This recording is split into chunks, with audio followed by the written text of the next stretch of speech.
الحمدللہ نحمده ونستعینه ونستغفره ونؤمن به ونتوکل علیہ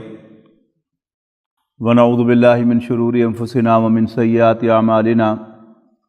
من يهده الله فلا مضل له ومن يضلله فلا هادی له ونشهد ان لا الہ الا اللہ وحدہ لا شریک له ونشهد ان سیدنا محمدا عبدہ ورسولہ ارسلہ بالہدی ودین الحق لیظہرہ علی الدین کلہ وکفی باللہ شہیدا فصلی اللہ علیہ وسلم تسلیما کثیرا کثیرا اما بعد فاعوذ باللہ من الشیطان الرجیم بسم اللہ الرحمن الرحیم ولما توجہ تلقاء مدین قال عسى ربی ان یہدینی سواء السبیل ولما برد ماء مدین وجد علیہ امۃ من الناس یسقون ووجد من دونہم امرأتان تذودان قال ما خطبکما قالت لا نسقی حتی یصدر الرعاء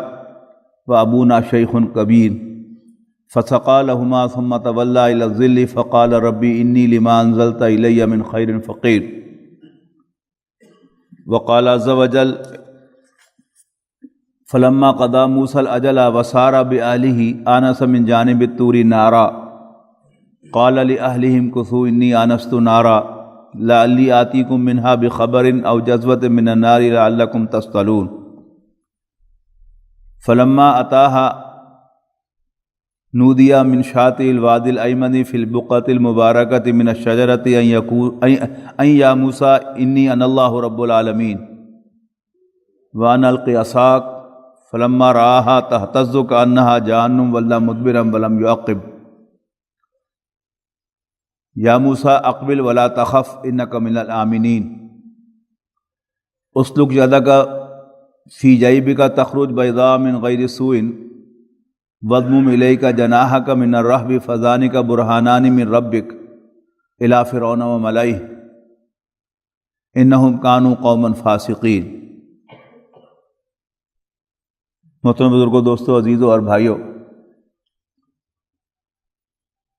جیسا کہ آپ کو یاد ہوگا کہ ہم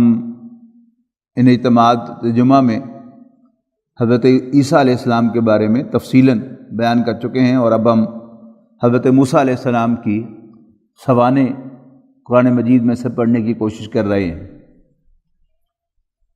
حضرت موسیٰ علیہ السلام اللہ تعالیٰ کے ایک انتہائی جلیل القدر پیغمبر ہیں، اور قرآن مجید میں جن پیغمبروں کا ذکر ہے ان میں سب سے طویل ذکر حضرت موسیٰ علیہ السلام کا ہے۔ قرآن مجید کا کوئی پارہ شاید ہی آپ کو ایسا ملے جس میں حضرت موسیٰ علیہ السلام کا تذکرہ نہ ہو۔ اللہ تعالیٰ نے ان کے تذکرے کو اتنی اہمیت دی ہے۔ حضرت موسیٰ علیہ السلام بنی اسرائیل میں سے تھے، اور حضرت یوسف علیہ السلام کے ساتھ بنی اسرائیل مصر منتقل ہوئے تھے فلسطین سے۔ ان کی فلسطین میں ان کی مصر میں آمد پیرزادوں کی طرح تھی، اس لیے کہ حضرت یوسف علیہ السلام نے بادشاہ پر ایک بہت بڑا احسان کیا تھا کہ راشننگ کا نظام دنیا میں پہلی مرتبہ متعارف کروا کر انہوں نے 7 سالہ قحط کو مینج کر کے دکھایا تھا، جس کے لیے سورہ یوسف میں آپ کو معلوم ہے کہ بادشاہ نے ایک خواب دیکھا کہ 7 خشک خوشے ہیں اور 7 ہرے خوشے ہیں، اور 7 دبلی گائیں ہیں اور 7 موٹی گائیں ہیں، اور موٹی گائیں جو ہیں ان کو پتلی گائیں جو ہیں وہ کھا رہی ہیں۔ بادشاہ نے تذکرہ کیا اپنے خواب کا اپنے درباریوں کے سامنے، تو درباریوں نے صاف معذرت کر لی کہ ایسے الٹے سیدھے خوابوں کی کوئی تعبیر نہیں ہوا کرتی، forget about them۔ لیکن حضرت یوسف علیہ السلام کا جیل کا وہ ساتھی جس کو حضرت یوسف نے صحیح تعبیر بتائی تھی کہ تم بخشے جاؤ گے اور دوبارہ اپنی ڈیوٹی ریزیوم کرو گے، جبکہ اس کا دوست سولی چڑھنے والا تھا، وہ خواب کی تعبیر صحیح ثابت ہوئی، تو فوراً اس کو یاد آیا، تو اس نے بادشاہ سے کہا کہ مجھے آپ جیل بھیجوا دیں، میں آپ کو خواب کی تعبیر لا دوں گا۔ بہرحال موسیٰ علیہ السلام یوسف علیہ السلام نے خواب کی تعبیر بتائی، بادشاہ بڑا متاثر ہوا، اور اس نے، میں کٹ شاؤٹ کر رہا ہوں، حضرت یوسف علیہ السلام کو اپنا مشیر مقرر کیا، اور حضرت یوسف علیہ السلام نے عرض کی کہ حضرت یوسف علیہ السلام نے بادشاہ سے کہا کہ آپ مجھے سوائل ریسورسز پر ذمہ دار مقرر کر دیں، میں آپ کو آپ کا یہ قحط مینیج کر کے دکھا دوں گا۔ تو حضرت یوسف علیہ السلام نے راشننگ کا نظام پہلی مرتبہ تاریخ میں قائم کیا اور اس قحط کو مینیج کر دیا۔ بادشاہ بڑا متاثر ہوا، اور اس نے، جیسے بادشاہوں کا انداز ہوتا تھا کہ کبھی کہتے تھے کہ مانگو کیا مانگتے ہو، اسی طرح بادشاہ نے اسی اپنے شاہانہ انداز میں کہا کہ یہ سارا مصر تمہارا ہے، تم اپنی پوری فیملی کو لے آؤ، جہاں چاہو آباد ہو جاؤ۔ تو حضرت یوسف علیہ السلام بشمول ان کے 12 بھائی تھے، 12 بیٹے حضرت یعقوب علیہ السلام کے، وہ سب کے سب یہاں منتقل ہو گئے، اور کھیتی باڑی کرنی انہیں آتی تھی، اور مصر کی سب سے زیادہ زرخیز زمین،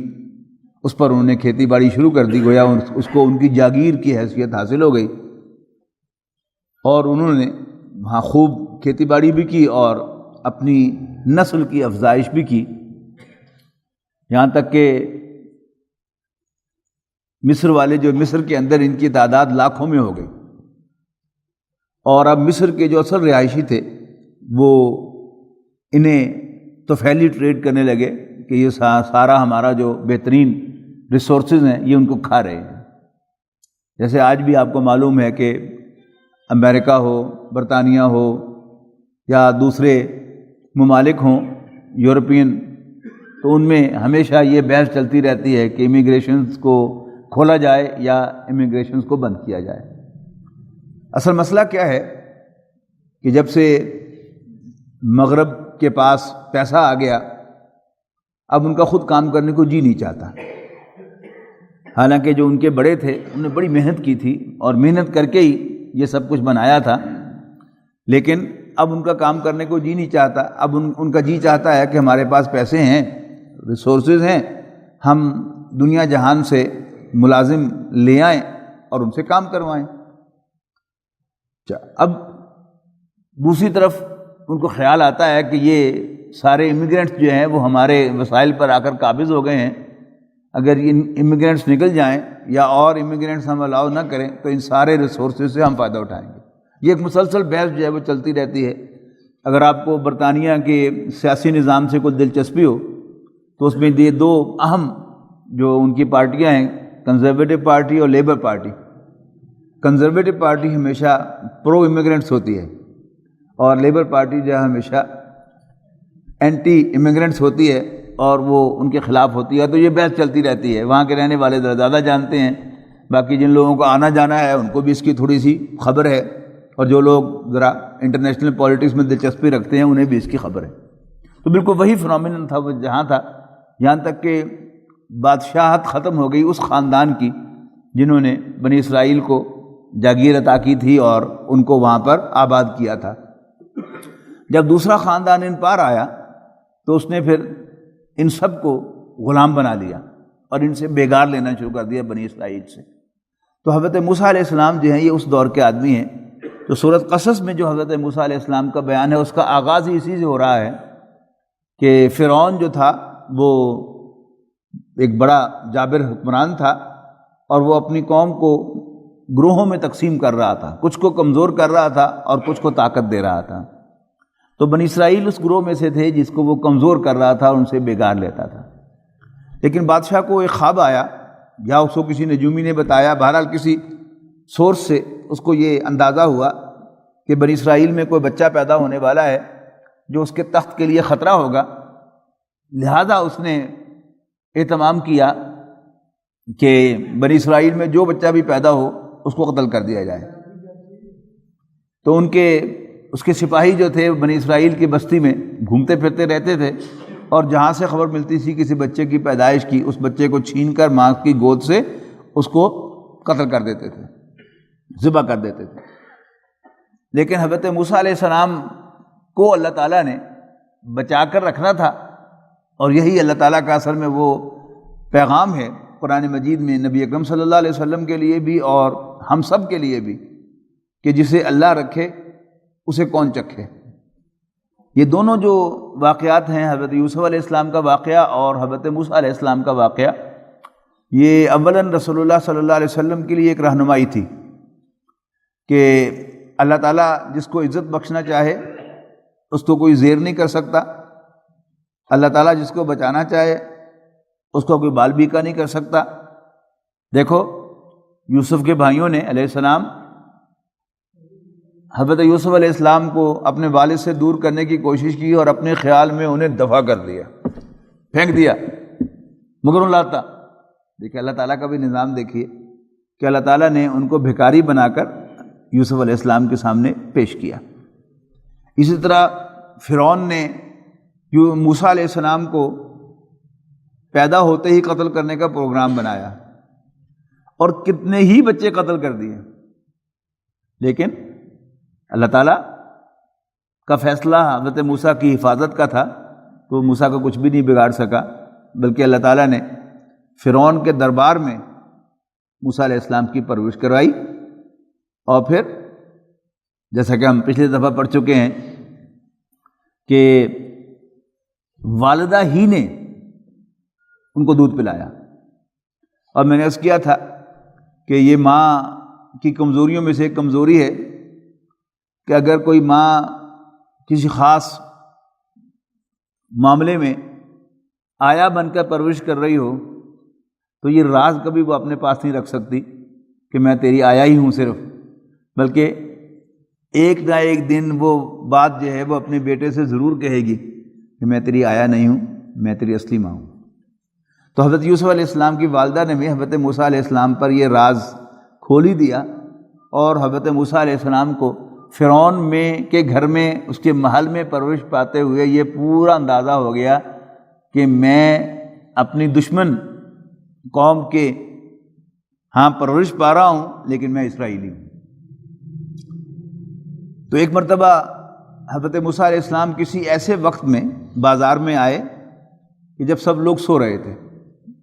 یعنی یہ دوپہر کا وقت بھی ہو سکتا ہے اور ارلی مارننگ کا وقت بھی ہو سکتا ہے، لیکن ایسا معلوم ہوتا ہے کہ دوپہر کا وقت تھا قرآن مجید کے الفاظ سے۔ تو انہوں نے کیا دیکھا کہ ایک فرعونی یعنی قبطی خاندان فرعون کو کہتے ہیں قبطی خاندان، ایک قبطی اور ایک اسرائیلی آپس میں لڑ رہے ہیں، اور اسرائیلی نے حضرت موسیٰ علیہ السلام کو مدد کے لیے پکارا۔ تو حضرت موسیٰ علیہ السلام نے آگے بڑھ کر اسرائیلی کو بچانے کے لیے اس قبطی کو ایک مکہ رسید کیا، اور جیسے ہوا کرتا ہے جسے پنجابی میں کہتے ہیں آواں ساواں لگ جاوے، اللہ تعالیٰ کو بھی یہی منظور تھا، اور وہ مکہ اس کو کچھ ایسی جگہ پر لگا جس سے وہ فوراً ڈھیر ہو گیا۔ اب چونکہ سب لوگ سو رہے تھے اور بازار میں صرف یہ 3 آدمی تھے، لہذا کسی کو پتہ نہیں چلا کہ قاتل کون ہے۔ بڑے مشورے ہوئے دربار کے اندر کہ اس شاہی خاندان کے آدمی کو کس نے قتل کیا، کس کو پتہ نہیں چلا۔ اگلے روز عین دن کے وقت جب سب لوگ بازار میں پھر رہے تھے، بچے کھیل رہے تھے، تو پھر حضرت موسیٰ علیہ السلام نے دیکھا کہ اسی اسرائیلی شخص نے ایک اور شخص کے ساتھ لڑتے ہوئے پھر حضرت موسیٰ علیہ السلام کو مدد کے لیے پکارا، لیکن اس بار حضرت موسیٰ علیہ السلام بجائے اس قبطی کی طرف جانے کے یا دوسرے شخص کی طرف جانے کے اسرائیلی کی طرف آئے، یعنی سخت غصے کے ساتھ، کیا تم نے یہ مذاق بنایا ہوا ہے؟ اور اب اسرائیلی نے سمجھا کہ اب مجھے مارنے لگے ہیں، تو ایک دم اس نے اونچی آواز سے کہہ دیا نہ نہ نہ نہ نہ، کل بھی بندہ تو ایک مارتا سی۔ اب یوں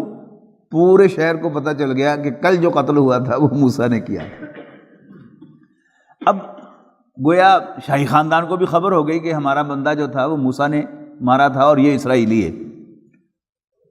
تو دربار میں صلاح مشورے ہوئے کہ موسیٰ کو ٹکانے لگایا جائے علیہ السلام۔ تو ایک آدمی شہر کے پرلے کنارے سے خیر خواہ حضرت موسیٰ علیہ السلام کا آیا، اور اس نے کہا کہ اعلیٰ جو ایوان ہے اس کے اندر تمہارے قتل کے مشورے ہو رہے ہیں، میں تمہارا خیر خواہ ہوں، بھاگ جاؤ یہاں سے۔ تو حضرت موسیٰ علیہ السلام وہاں سے بھاگے، ڈرتے ہوئے نقشہ کھینچا ہے قرآن مجید میں کہ جیسے کوئی شخص جس نے کوئی جرم کیا ہوا ہو وہ ادھر ادھر دیکھ کے بڑا ویجیلنٹ ہو کے جا رہا ہوتا ہے. حضرت موسیٰ بھی بہت ویجیلنٹ ہی بس بھاگ پڑے ایک طرف رخ کر کے, اور چلتے چلتے چلتے چلتے بھاگتے بھاگتے وہ ایک بستی مدین جس کا نام تھا اس میں پہنچے. اور جیسے پرانے دیہاتوں کے اندر جو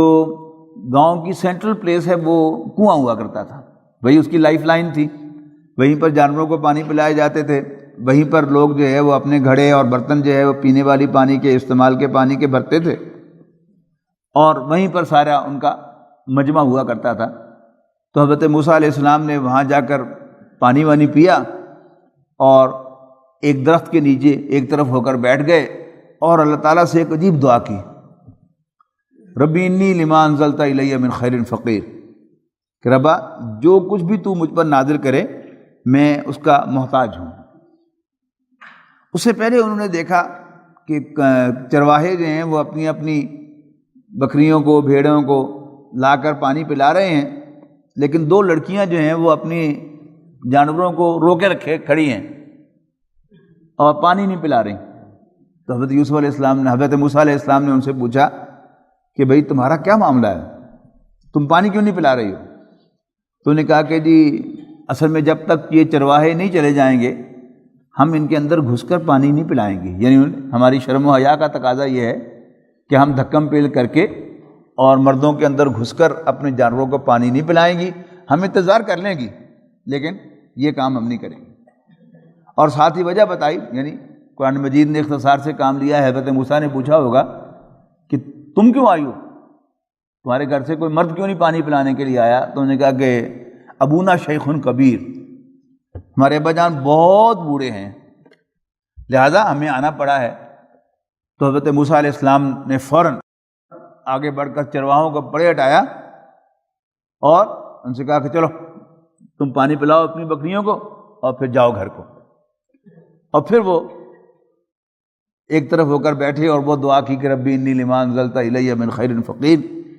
تو اللہ تعالیٰ سے دعا کی جائے دل کی گہرائیوں کے ساتھ تو پھر اللہ تعالیٰ جو ہے فوراً رسپونڈ کرتا ہے. لہذا کچھ ہی دیر کے بعد ان دونوں لڑکیوں میں سے ایک لڑکی حضرت موسیٰ علیہ السلام کے پاس آئی اور انہیں کہا کہ آپ ہمارے گھر چلیے, ابا جان آپ کو بلا رہے ہیں, تاکہ وہ آپ کو ری پے کریں, آپ کو کمپنسیٹ کریں, آپ کو معاوضہ دیں اس کا جو آپ نے ہماری بکریوں کو پانی پلایا تھا. یعنی وہ جو ان کے والد صاحب تھے بوڑھے بھی تھے اور بچیوں کی تربیت بھی انہوں نے جو کی تھی کہ تم مردوں کے اندر نہیں گھسو گی, اور پھر ایک دیانتدار اور بااخلاق شخص تھے کہ اگر کسی شخص نے ان کو کوئی کام دیا ہے, ان کا کوئی فیور کیا ہے, ان کی بکریوں کو پانی پلایا ہے, تو اب وہ اپنا اخلاقی فریضہ سمجھتے تھے کہ میں اس کو کمپنسیٹ کروں. یعنی جیسے یوں سمجھے کہ کم سے کم مسافر آدمی ہے تو اس کو میں کھانا ہی کھلاؤں. تو بلا بھیجا انہوں نے اور ان سے گفتگو کی حضرت موسیٰ علیہ السلام سے. حضرت موسیٰ علیہ السلام نے اپنا سارا قصہ سنایا تو وہ بزرگ جن کا نام شعیب قرآن مجید نے بتایا ہے, تو انہوں نے حضرت موسیٰ علیہ السلام کو ری ایشور کیا کہ بس کوئی بات نہیں, آپ سیف ہیں. تو ان کی دونوں بیٹیوں میں سے ایک بیٹی نے اپنے والد سے کہا کہ ابا جان آپ کی ضرورت بھی ہے کوئی ایسا شخص کہ جو آپ کے جانوروں کی دیکھ بھال کر سکے. تو یہ جو شخص ہے نوجوان, یہ ہر اعتبار سے کمپیٹنٹ ہے. یعنی کسی کو بھی ملازم رکھنا ہو خاص طور پر گھر کے اندر تو پھر وہ ٹرسٹ وردی ہونا چاہیے کہ اس پر اعتماد کیا جا سکے. تو حضرت موسیٰ علیہ السلام نے, جیسا کہ میں نے پچھلی مرتبہ عرض کیا تھا کہ حضرت موسیٰ علیہ السلام نے یہ ثابت کیا تھا کہ یہ ایک باحیا شخص ہیں اور عورتوں کو تاکنے جھانکنے والے یا ان کی طرف کسی بری نظر سے دیکھنے والے نہیں ہیں. اور پھر چرواہوں کو پرے ہٹا کر انہوں نے طاقتور ہونا بھی ثابت کر دیا تھا. تو اس بیٹی نے کہا کہ ابا جان آپ اس کو ملازم رکھ لیں, اس لیے کہ ملازم ہونے کے لیے ایک طاقتور ہونا اور ایک بااعتماد ہونا کسی شخص کے لیے ضروری ہے, اور وہ دونوں صفات اس شخص کے اندر پائی جاتی ہیں. اب وہ بھی انتہائی شریف آدمی تھے. یعنی کسی نوجوان کو خواہ وہ کتنا ہی شریف نہ دکھتا ہو, اس کو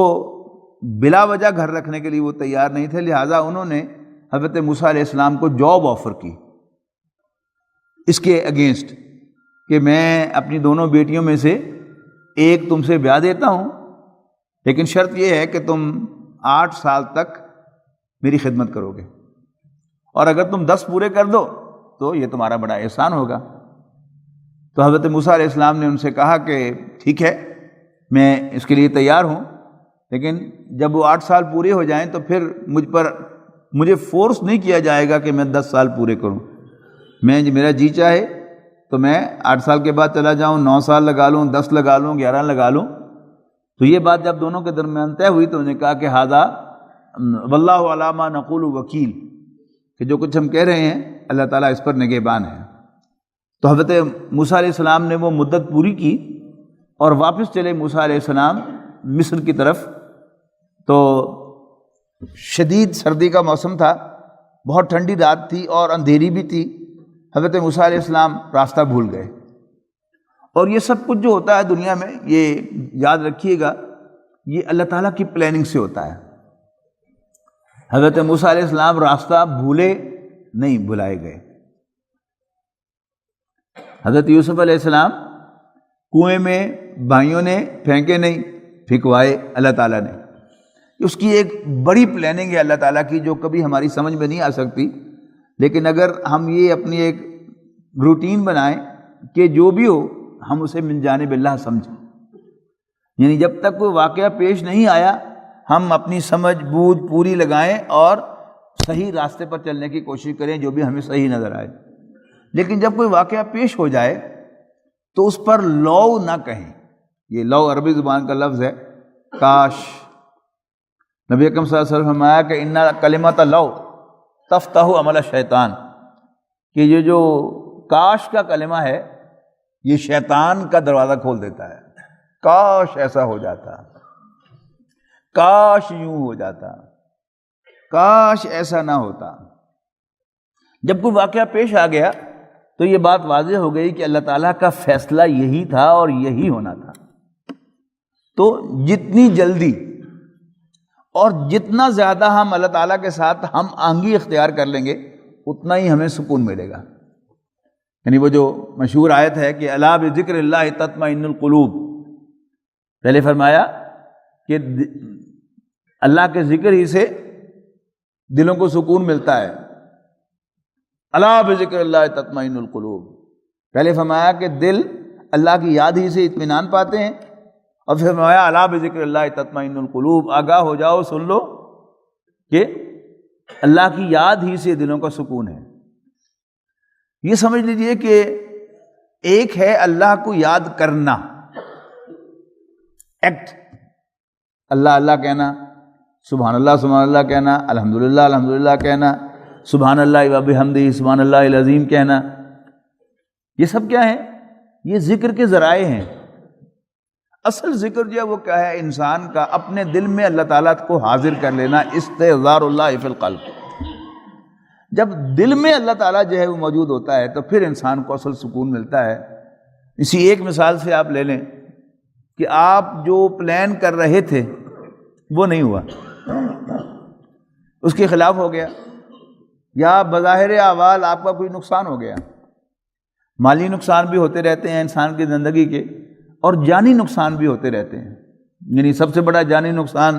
جو سمجھا جاتا ہے وہ کیا ہے کہ کسی کا جوان بیٹا جو ہے وہ دنیا سے چلا جائے، اللہ تعالیٰ اسے لے جائے،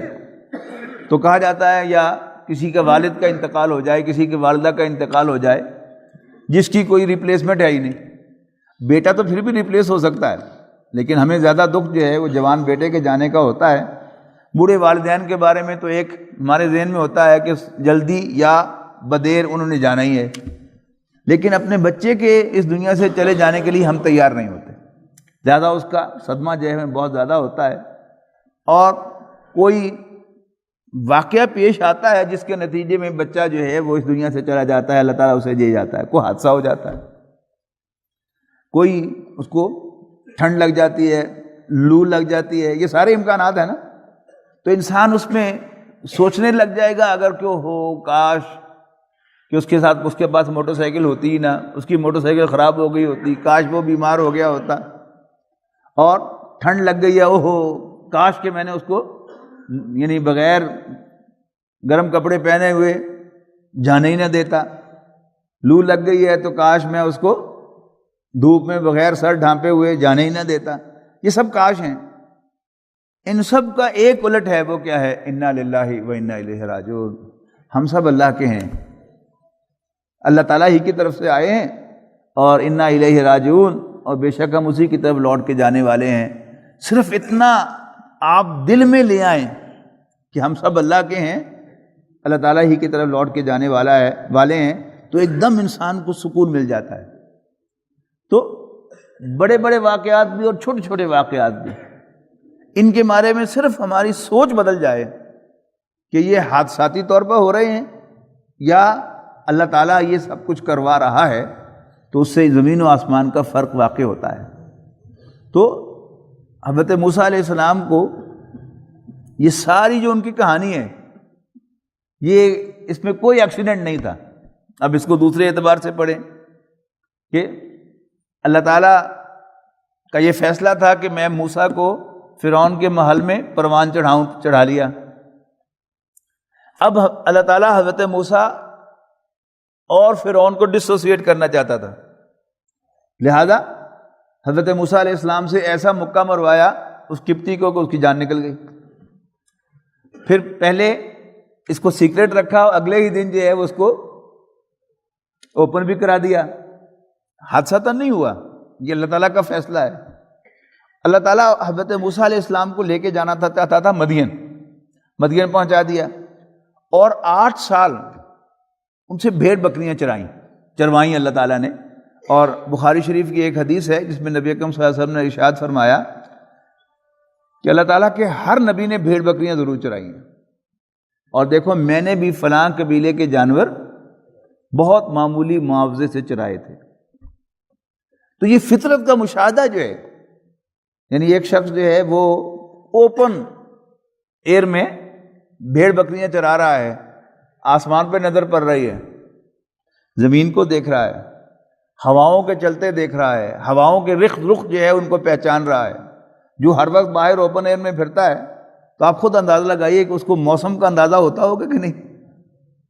یہ سارا جو مہمک موسمیات جو ہے یہ کہاں سے آپ کو فورکاسٹ دیتا ہے؟ ہواؤں کے دباؤ سے، کہ یہ فلاں رخ پر ایک ہوا جو ہے وہ ادھر چلے گی تو اس کا نتیجہ جو ہے وہ یہ نکلے گا، ایک ہوا جو ہے ادھر سے ادھر ایک رخ پر چلے گی، اس کا نتیجہ یہ نکلے گا۔ تو فطرت کا مشاہدہ، بادلوں کا آنا، بارش کا برسنا، ہواؤں کا چلنا، درختوں کا پکنا، سرسبز ہونا، خشک ہونا، پھلوں کا پکنا اور ان کے اندر مٹھاس کا پیدا ہونا، یعنی یہ سارے مشاہدات اللہ تعالیٰ کا اپنی قدرت کے کراتا ہے اپنے پیغمبروں کو۔ تو حضرت موسیٰ علیہ السلام کو بھی وہ ایکسپیرینس اللہ تعالیٰ دینا چاہتا تھا تاکہ پھر انہیں اپنی وحی سے سرفراز فرمائے۔ پھر واپسی پر اللہ تعالیٰ نے راستہ بھلوایا حضرت موسیٰ علیہ السلام کو۔ کیوں؟ اللہ تعالیٰ حضرت موسیٰ علیہ السلام کو کوئی طور کے اوپر لے کے جانا چاہتا تھا، اگر راستہ نہ بھولتے تو جا ہی نہیں سکتے تھے۔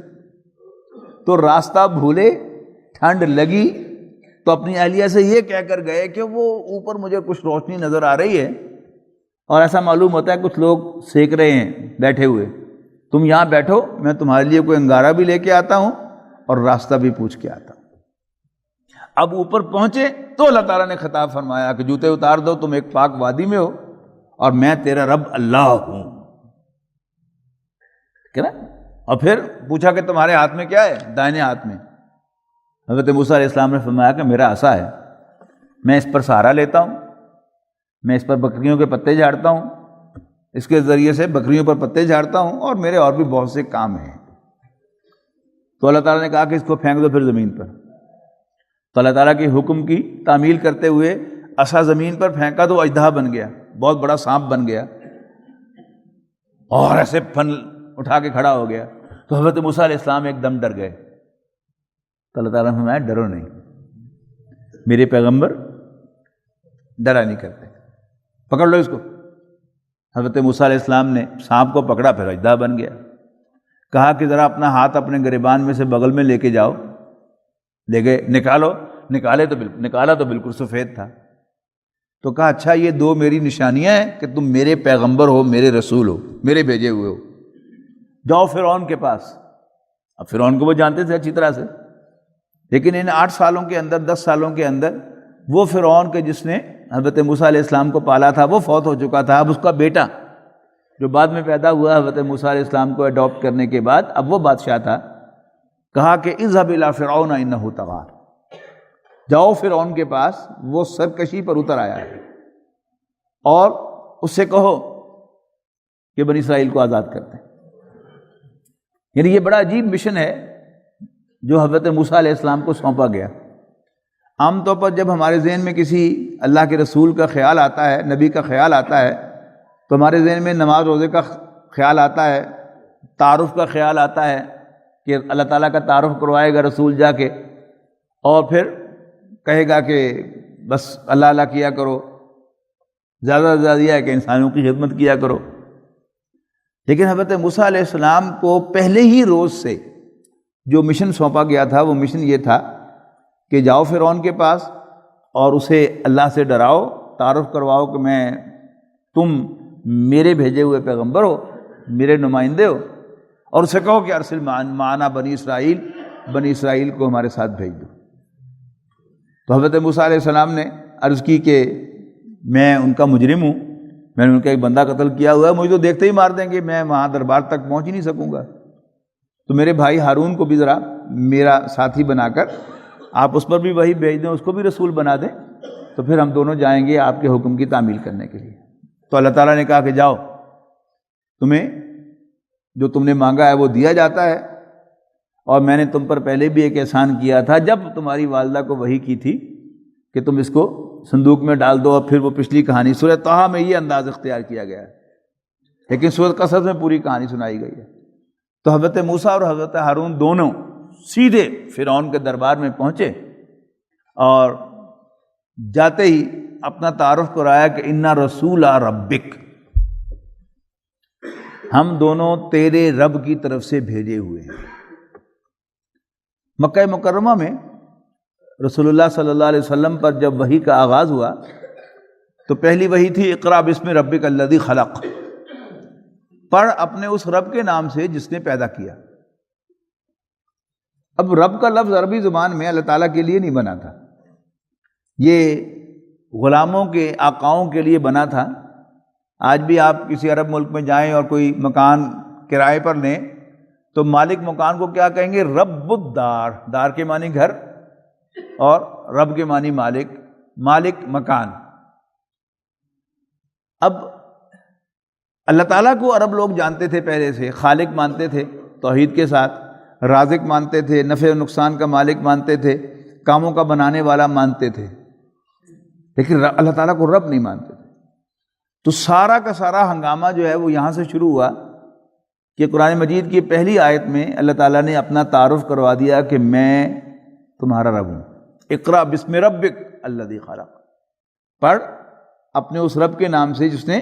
پیدا کیا۔ یہاں کیا ہوا کہ فرعون، سورۃ اعراف کا مطالعہ آپ کریں گے تو آپ کو اندازہ ہوگا کہ فرعون کے بھی الہہ کوئی اور تھے، خدا کوئی اور تھے۔ یعنی جب لیٹر سٹیج پر حضرت موسیٰ علیہ السلام کی وہ جو آزادی کی تحریک تھی وہ زور پکڑ رہی تھی، تو ایک موقع پر فرعون کے درباریوں نے فرعون کو متوجہ کیا کہ اتذر موسیٰ وقومہ لیفسدوا فی الارض ویذرک وآلہتک، بادشاہ سلامت آپ کب تک موسیٰ اور اس کی قوم کو کھلی چھوٹ دیے رکھیں گے کہ وہ زمین میں فساد پھیلائیں؟ یعنی کسی بھی پیٹریوٹک شخص کے لیے علیحدگی کی تحریک جو ہے وہ فساد سے کم تو نہیں ہوا کرتی۔ تو کب تک آپ موسیٰ اور اس کی قوم کو کھلی چھوٹ دیے رکھیں گے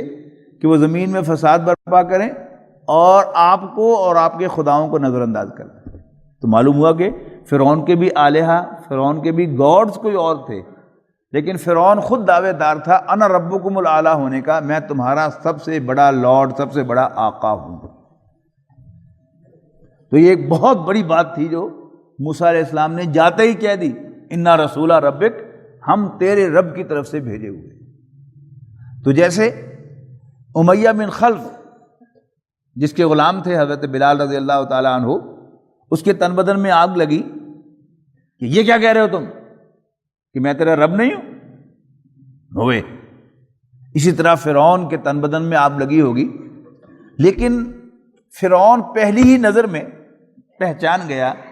کہ موسیٰ واقعی اللہ تعالیٰ کا پیغمبر بن کے آیا ہے، لہذا اس نے ادھر ادھر کرنے کی کوشش کی ہے، ادھر کا سوال کر ادھر کا سوال کر، لیکن حضرت موسیٰ علیہ السلام نے اپنی تقریر جاری رکھی اور اس سے کہا کہ تم بنی اسرائیل کو آزاد کر دو۔ فرعون نے کہا کہ اچھا تم جو اللہ کے نمائندے بن کے آئے ہو کوئی نشانی دکھاؤ۔ تو حضرت موسیٰ علیہ السلام نے اپنا عصا پھینکا دربار کے اندر، وہ اژدہا بن گیا، اور پھر اژدہے کو پکڑا تو پھر لاٹھی بن گیا، اور پھر اپنا ہاتھ گریبان میں سے بغل میں لے کے گئے اور نکالا تو وہ سفید تھا، تو کہا کہ یہ 2 نشانیاں میں لے کے آیا ہوں تیرے رب کی طرف سے۔ تو فرعون نے اپنے درباریوں سے مشورہ کیا، ہاں بھائی کیا خیال ہے؟ تو درباری کہنے لگے کہ تھوڑا سا ٹائم گین کر لیں،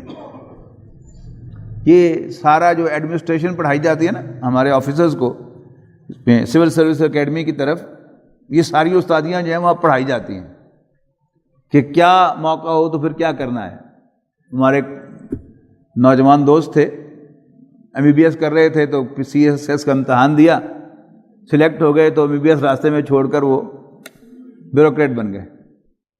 تو لاہور میں نیشنل کالج میں میری ان سے ملاقات ہوئی، تو میں نے ان سے پوچھا ہاں بھائی ہاؤس جاب مکمل ہو گیا تمہارا؟ وہ کہتے میں تو ڈاکٹر صاحب چھٹتی MBBS چھٹتی رستے، تو میں تو DMG گروپ پہ سلیکٹ ہو گیا، تو میں تھے سول سروس اکیڈمی 2 سال کی ٹریننگ۔ تو میں نے کہا کہ 2 سال کی ٹریننگ کیا اس میں آپ پڑھتے رہتے ہیں؟ سمی صاحب بہت کچھ 10 دن سان ہو، مثلا کل ہی انہوں نے ہمیں بتایا ہے کہ جو کام نہ کرنا اس پر کمیٹی بنا دیا کرو۔ تو اخباروں میں پڑھتے ہیں نا ہم کہ پانچ بات پر احتجاج ہوا اور ڈپٹی کمشنر صاحب نے ایک کمیٹی بنا دی، تو this is the part of the training کہ جو کام نہیں کرنا اس پر کمیٹی بنا دی جائے۔ تو درباریوں سے مشورہ کیا تو درباریوں نے کہا کہ کچھ ذرا اس کو کچھ لنگر آن کریں معاملے کو، اور یہ کوئی جادوگر معلوم ہوتے ہیں تو پورے ملک سے جو ماہر جادوگر ہیں ان کو اکٹھا کریں اور اس کے ساتھ اپوائنٹمنٹ کریں اور جادوگروں کا مقابلہ کرا دیں۔ وہ ڈھیر سارے جادوگر ہوں گے، اپنا اپنا داؤ سب کھیلیں گے اور یہ ہار جائے گا، اور پھر آپ چاہیں تو اس کو قتل کر دیں، جو بھی کرنا ہے۔ یہ سارے طریقے جو ہیں باقاعدہ پڑھائے جاتے ہیں، کوئی یعنی آل آف اے سڈن کوئی فیصلے یہ نہیں کرتے لوگ۔ اسی طرح لیٹر سٹیج پر جب تحریک موسیٰ علیہ السلام کی بہت زور پکڑ گئی تو فرعون کے درباریوں نے کہا کہ آپ کھلی چھوٹ دیے رکھیں گے، اس وقت بھی درباریوں نے کیا مشورہ دیا؟ فرعون نے کیا کہا؟ مسئلہ کوئی نہیں، سنقتل ابناءہم ونستحیی نساءہم، ہم ان کے لڑکوں کو بیٹوں کو قتل کریں گے اور ان کی عورتوں کو زندہ چھوڑیں گے۔ مطلب کیا ہے کہ درباریوں نے مشورہ دیا تھا کہ موسیٰ کو ہاتھ ڈالیں۔ آج بھی ایسے ہی ہوتا ہے کہ جب نئی نئی کوئی حکومت آتی ہے اور کیبنٹ میٹنگ کے اندر یہ مسئلہ زیر بحث آتا ہے کہ ہمیں اپوزیشن کا پہلے دن سے پکا ہاتھ ڈالنا چاہیے، تو پہلا جو شروع کا وقت ہوتا ہے اس میں وزیر اعظم کے پاس میجورٹی ہوتی ہے، تو کہتا ہے مسئلہ ہی کوئی نہیں، ہم اس کو اسمبلی کے اندر ہینڈل کریں گے اور اس ایشو کو لے کے چلیں گے اور ان کو آؤٹ کر دیں گے۔ لیکن کچھ عرصے کے بعد کیا ہوتا ہے کہ جب ان کے اپنے جو ممبرز ہیں وہ ہارس ٹریڈنگ کے ذریعے سے کچھ ادھر ادھر ہو رہے ہوتے ہیں، تو پھر دوبارہ توجہ دلائی جاتی ہے وزیر اعظم صاحب کو کہ سب کچھ کرنا چاہیے۔ پھر وہ کیا کرتے ہیں؟ اب وہ اسمبلی کے فلور پر نہیں مسئلے کو حل کرتے، اب کیا کرتے ہیں کہ دوسری تیسری چوتھی لائن کے جو لیڈرشپ ہے اپوزیشن کی، ان میں سے 3-4 کو مار دیتے ہیں، یعنی ڈویژن یا ضلع کے لیول کے صدر سیکریٹری جو ہیں وہ 2-3 قتل ہوتے ہیں اور اس سے وہ تحریک جو ہے وہ دم توڑ جاتی ہے۔ تو یہ سارے طریقے جو ہیں یہ فرعونی طریقے ہیں، نمرودی طریقے ہیں، یعنی مسائل کو ہینڈل کرنے کے۔ تو یہی ہوا کہ جادوگروں کو اکٹھا کیا گیا اور موسیٰ علیہ السلام کو بھی بلایا گیا کہ آپ اپنا جو جادو ہے، وہ جادو کہہ رہے تھے جان بوجھ کر اس کو، آپ اپنا جادو دکھائیں اور یہ ہمارے جادوگر اپنا جادو دکھائیں۔ تو جب فرعون آئے جادوگر آئے فرعون کے پاس، تو پہلے انہوں نے فرعون سے ایک میٹنگ کی اور اس کو بلیک میل کیا جب آپ کے تخت کو خطرہ ہے، اگر ہم نے آپ کا تخت بچا لیا تو پھر ہمیں انعام کیا ملے گا؟ تو اس نے کہا گلا کی کر رہا تھی، میں تو تمہیں اپنی کیبنٹ میں شامل کر لوں گا، تم میرے مقربین میں شامل ہو جاؤ گے، میرے جو کلوزسٹ سرکل ہے۔ آج کی زبان میں ترجمہ کیا ہے کہ کیبنٹ میں شامل کر لوں گا، وزیر بنا لوں گا، اس لیے کہ یہ بہت بڑا انعام سمجھا جاتا ہے۔ اب جب مقابلہ شروع ہوا تو موسیٰ علیہ السلام نے انہیں اللہ سے ڈرایا کہ اللہ سے ڈرنا، کوئی غلط بات نہ کہنا۔ انہوں نے کہا اچھا ٹھیک ہے، پہلے آپ اپنا داؤں چلیں گے کہ ہم چلیں؟ موسیٰ علیہ السلام نے کہا کہ تم اپنا داؤں چلو۔ تو انہوں نے اپنا منتر شنتر پڑھا، تو اس میدان کے اندر جتنی بھی لاٹھیاں اور رسیاں تھیں وہ سب کی سب سانپ بن کر حضرت موسیٰ علیہ السلام کی طرف بڑھنا شروع ہو گئی۔ تو حضرت موسیٰ علیہ السلام کو بھی فوری طور پر خوف طاری ہوا، لیکن اللہ تعالیٰ نے فرمایا کہ تم اپنا عصا ڈال دو۔ تو حضرت موسیٰ علیہ السلام نے اللہ کا نام لے کر اپنا عصا ڈالا، اور دیکھتے ہی دیکھتے وہ تمام سانپ جو تھے ان کو وہ کھا گیا۔ اب فرعون بہت ہوشیار آدمی تھا، بہت ہوشیار آدمی، یعنی جو لوگ اتنے سارے لوگوں کو، رعایا کو کنٹرول کرتا ہے، بغیر ہوشیاری کے کبھی نہیں ہوتا، یاد رکھیے گا۔ تو حضرت موسیٰ علیہ السلام کوئی میدان جیت جاتے تھے اور وہ ایک جملے میں آ کر سارے کو انڈو کر دیتا تھا، جیسے اس نے یہاں کیا۔